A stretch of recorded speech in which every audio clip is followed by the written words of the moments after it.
Have you ever stopped to think about how the vast universe reflects your own life? Could the movements of the stars mirror the struggles, joys, and growth we experience every day? Today, we're diving deep into one of the most powerful and ancient spiritual concepts. As above, so below. Stay with me as we explore the hidden meaning of this phrase and uncover how it can transform the way you see yourself and the world around you. Imagine this. You look up at the night sky, and the stars seem like distant, untouchable entities. But what if I told you that their patterns, their movement, and their energy are deeply connected to who you are? The principle of as above, so below teaches us that what happens on the grandest scale in the cosmos is also happening inside of us on the smallest scale.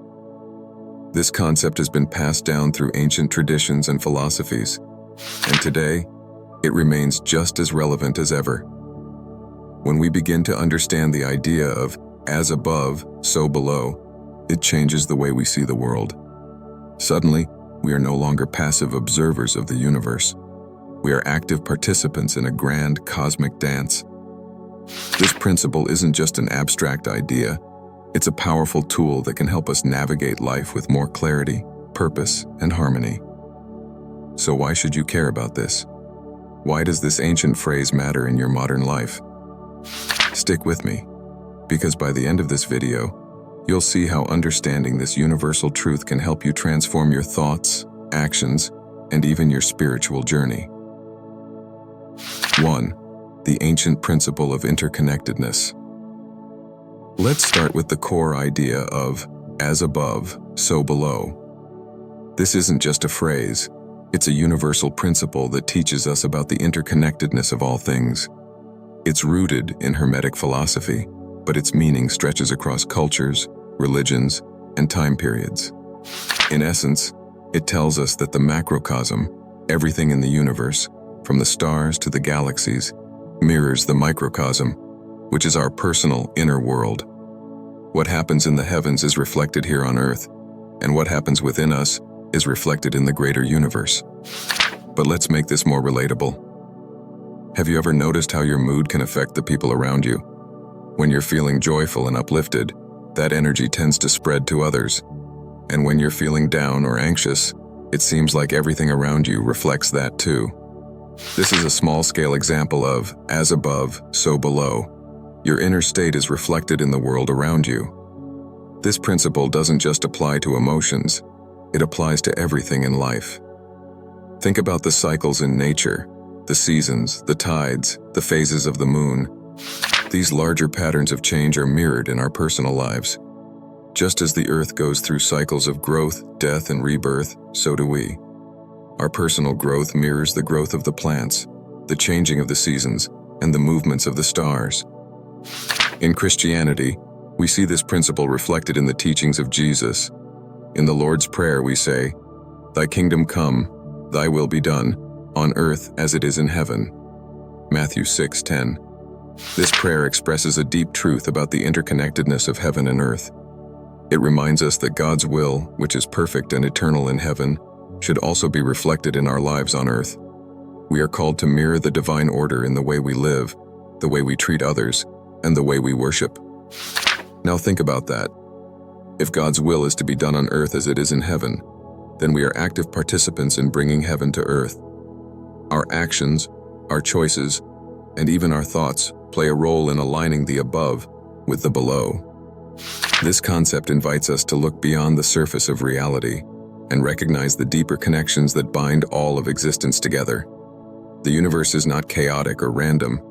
It's a beautifully ordered system where everything is interconnected. And this interconnectedness extends to us. We are not separate from the universe. We are part of it. Our thoughts, our actions, and our very being are woven into the fabric of the cosmos. In this way, as above, so below, teaches us that we are not isolated individuals, but integral parts of a larger whole. Our lives are connected to something much bigger than ourselves, something divine, eternal, and infinite. 2. Creation reflects the divine order, To fully grasp the depth of as above, so below, we need to go back to the very beginning, back to the story of creation. In the book of Genesis, we are told that God created the heavens and the earth. He set the stars in the sky, divided the light from the darkness, and brought life into the world. But here's something even more remarkable. After God created the universe, He created humanity. And not just in any way, He created us in His own image. Genesis chapters 1:27. Think about that for a moment. The same God who created the stars and galaxies also created you. The same God who spoke the universe into existence breathed life into your body. This alone shows us how deeply interconnected we are with the divine. The creation story is a perfect example of as above, so below. The heavens above, with all their vastness and beauty, reflect the order, balance, and harmony of God's creation. And that same order is reflected in us, the microcosm.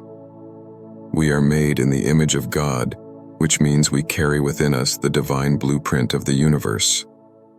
Just as the stars follow their course and the earth turns on its axis, we too are designed to live in harmony with the divine will. But here's the challenge. Humanity often forgets this connection. The story of Adam and Eve in the Garden of Eden illustrates this perfectly. In the beginning, Adam and Eve lived in perfect harmony with God. They walked with Him in the garden and lived according to His divine order.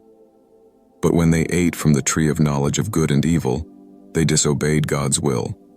They severed the connection between heaven, above, and earth, below. And as a result, they were cast out of the garden. This story isn't just about the fall of two individuals. It's about the separation of the divine and the earthly. It's a reminder of what happens when we lose sight of our connection to God's order. But the beauty of the Christian story is that God never gives up on us. Even after the fall, He continually seeks to restore the connection between heaven and earth. Throughout the Bible, we see God reaching out to humanity, inviting us to return to Him, to realign our lives with His divine will. One of the most powerful symbols of this restoration is the cross. The cross represents the ultimate reconciliation between heaven and earth, between God and humanity. Through Jesus' sacrifice, the separation caused by sin is healed, and we are invited back into relationship with God. As we explore this concept of as above, so below, we'll see how the cross is not just a symbol of suffering, but a bridge between the divine and the earthly, a reminder that God's will can once again be reflected in our lives. 3. Jesus' parables and universal truths. One of the most profound ways that Jesus communicated spiritual truths was through parables. These simple stories contain deep wisdom, and many of them reflect the principle of as above, so below. Let's take a closer look at a few of these parables and see how they reveal the interconnectedness of the spiritual and the physical.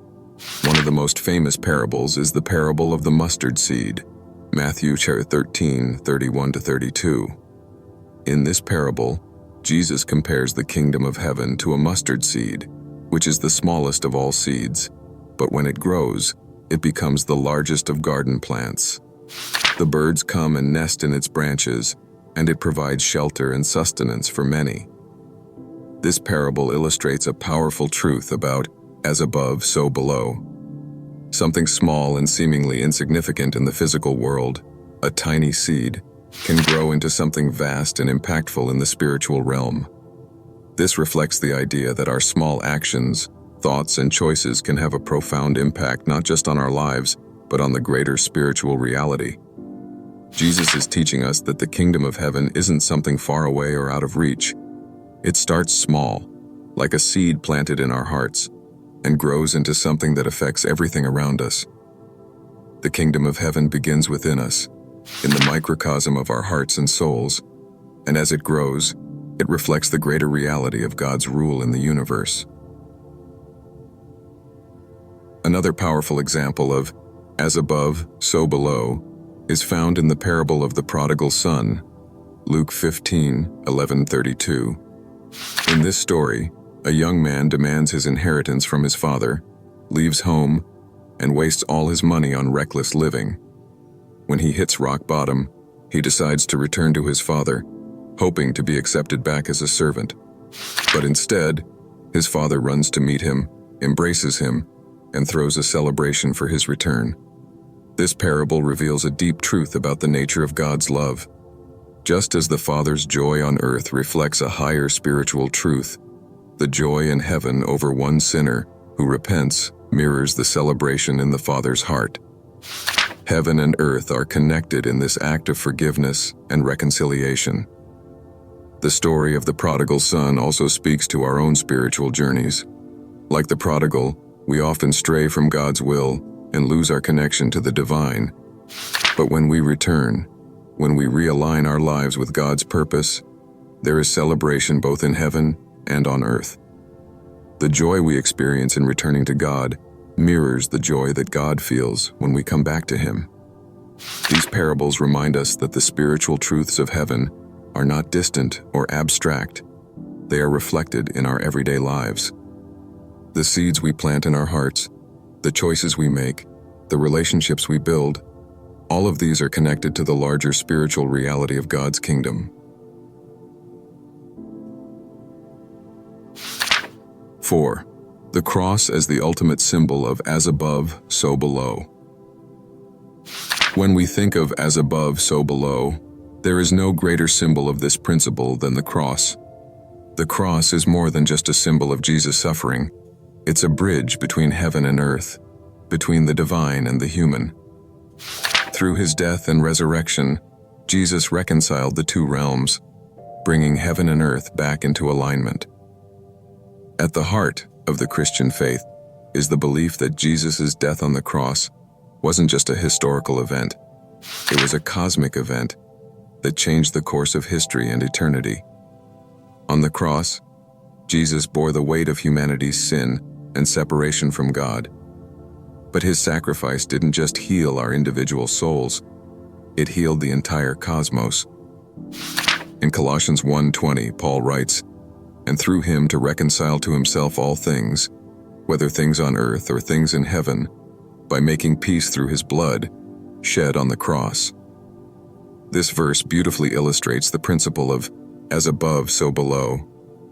Jesus' sacrifice wasn't just about reconciling individual sinners to God. It was about restoring the entire creation, both in heaven and on earth. Think about this for a moment.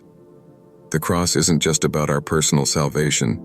It's about the salvation of the entire universe. Through Jesus' sacrifice, the divine order that was disrupted by sin is restored.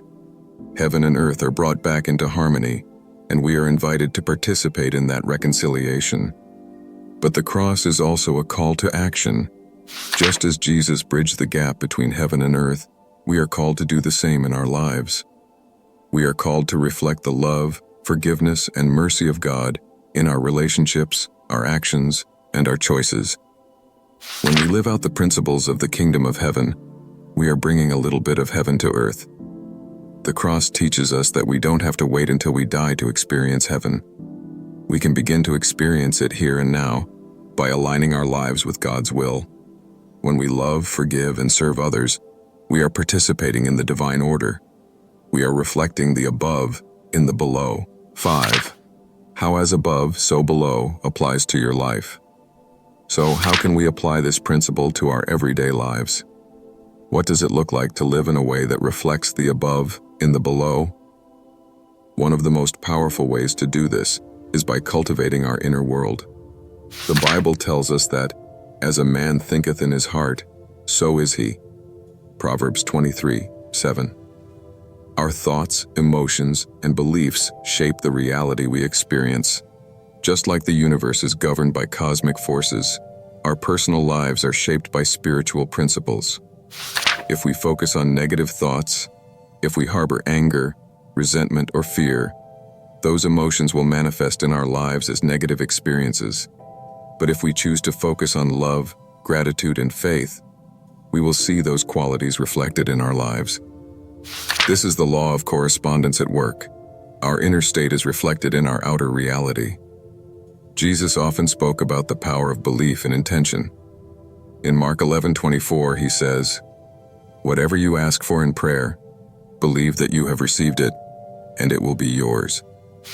This isn't just about asking for material things. It's about aligning our inner world with God's will. When we pray with faith, we are planting seeds in the spiritual realm that will bear fruit in the physical world. Another way to apply "as above, so below" is by practicing gratitude. When we cultivate a heart of gratitude, we align ourselves with the abundance of God's creation.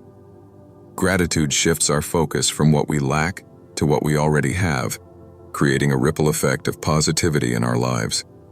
It's like planting seeds of joy, contentment, and peace in the garden of our hearts, and those seeds grow into a life filled with blessings. But this principle also requires us to let go of negativity. Jesus said, "Do not let your hearts be troubled." John 14:1. This isn't just good advice.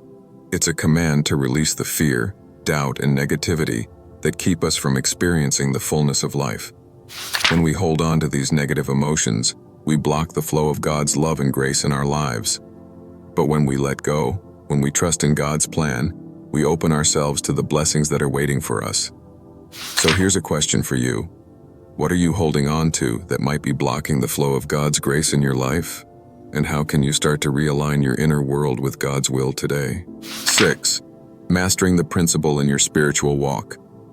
Mastering the principle of "as above, so below" is not something that happens overnight.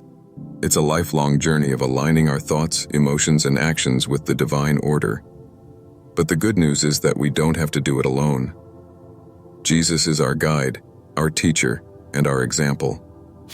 In John 15:5, Jesus says, "I am the vine, you are the branches. If you remain in me and I in you, you will bear much fruit."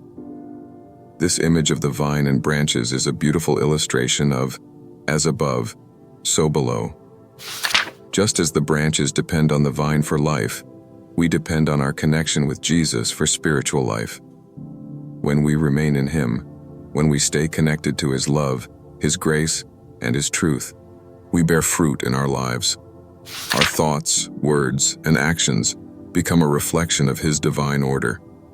One way to stay connected to the divine is through prayer and meditation. When we take time to quiet our minds and focus on God, we align our hearts with His will.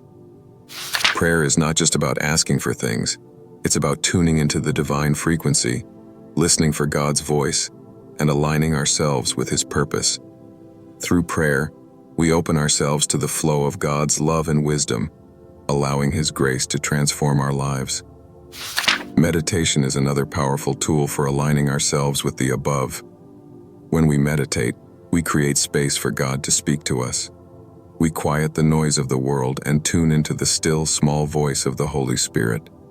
Meditation helps us to become more aware of the interconnectedness of all things, and it allows us to see the divine order at work in our lives. Another way to master this principle is through acts of service. When we serve others, we are reflecting the love of God in the world. Jesus taught us that the greatest commandment is to love God and love our neighbor as ourselves.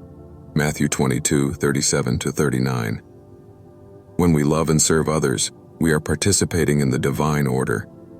We are bringing a little bit of heaven to earth, reflecting the above in the below. But perhaps the most important aspect of mastering "as above, so below" is practicing forgiveness. Forgiveness is one of the most powerful ways to align ourselves with God's will. Jesus taught us to forgive others just as we have been forgiven. Matthew 6:14-15. When we hold on to grudges, anger, or resentment, we are blocking the flow of God's love in our lives. But when we forgive, we release that negative energy and open ourselves to the healing power of God's grace. Forgiveness is not always easy. It requires humility, compassion, and a willingness to let go of the desire for revenge or justice. But when we forgive, we are not only setting others free, we are setting ourselves free. We are breaking the chains that bind us to the past and opening ourselves to a future filled with love, peace, and joy. As you continue on your spiritual journey, remember that mastering this principle is a process. It requires daily practice, patience, and grace. But the more you align your life with the divine order, the more you will experience the fullness of God's love, peace, and joy in your life. Bringing heaven to earth. As above, so below is not just an ancient saying, it's a spiritual truth that invites us to align ourselves with the divine order of the universe. Jesus came to teach us that heaven is not some distant place, but a reality that can be reflected in our hearts and lives. By living in harmony with God's will, we bring heaven to earth and experience the fullness of life that God intends for us. Thank you for joining me today. If you found this message inspiring, be sure to subscribe for more content like this, and don't forget to share your thoughts in the comments below. Until next time, may you continue to reflect the divine in all that you do.